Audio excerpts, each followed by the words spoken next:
Hello, everyone. It is me, Mango.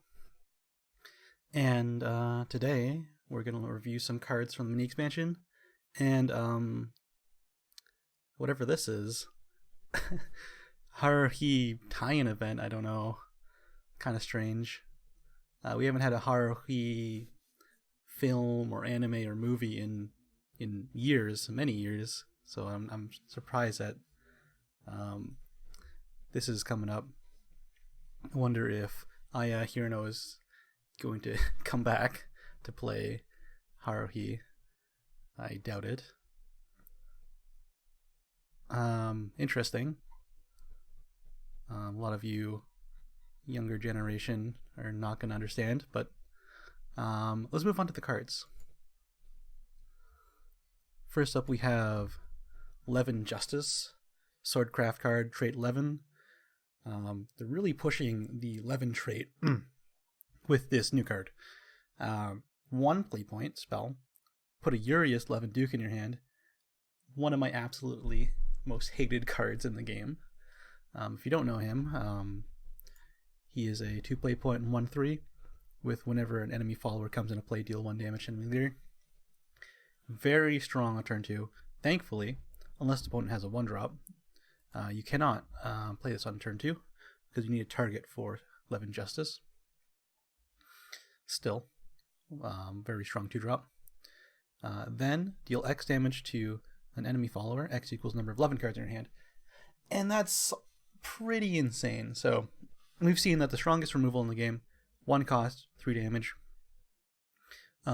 This does not require you to have a follower on board like Barrage, Airborne Barrage does, and Disdainful Rending.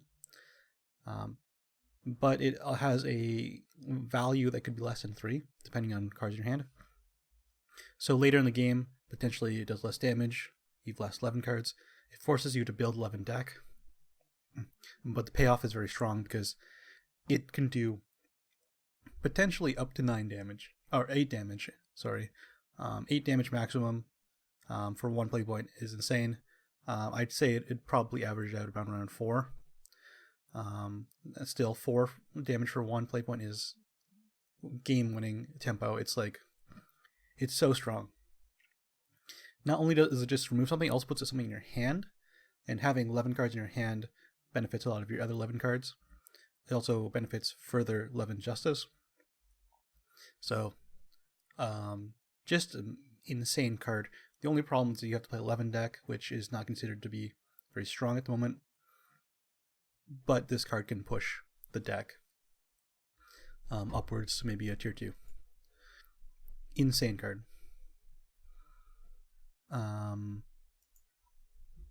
Moving on, we have Wildfire Dinosaurs.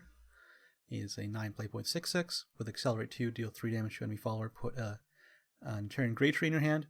This is 100% 3 of every Dragoncraft and Terra deck, just for the Accelerate alone.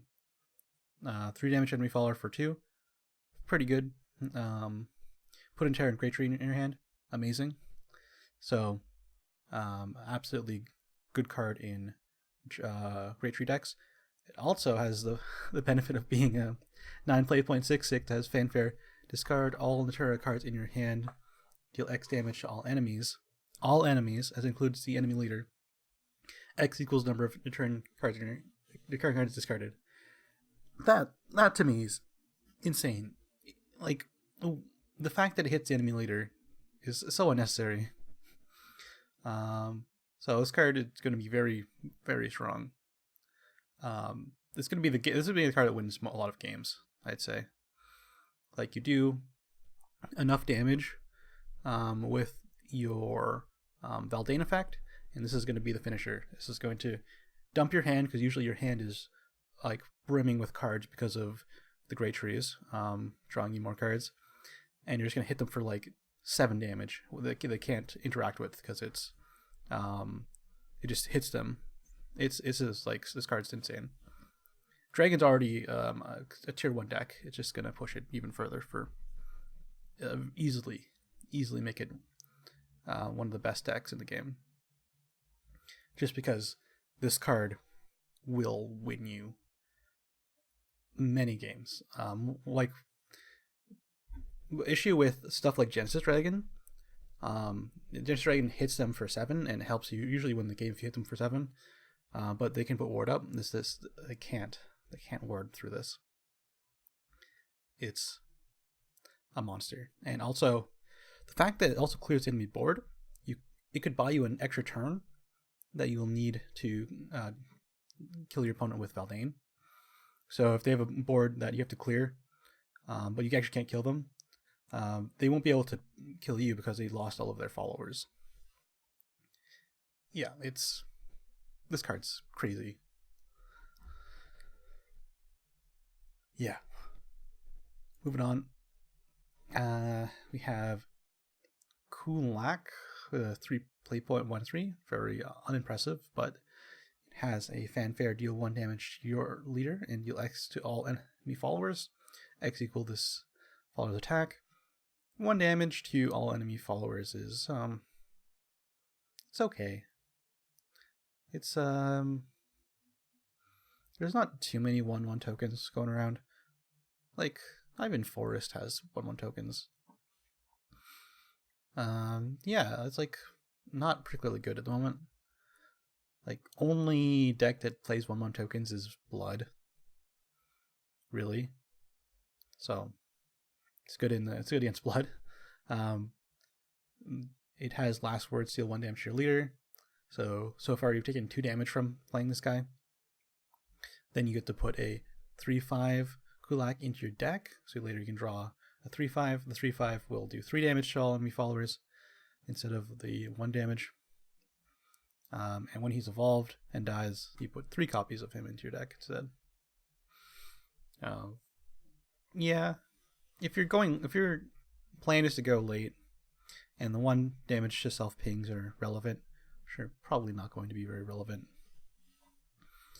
He could be alright, because he gets a lot better later in the game, but it's kind of slow.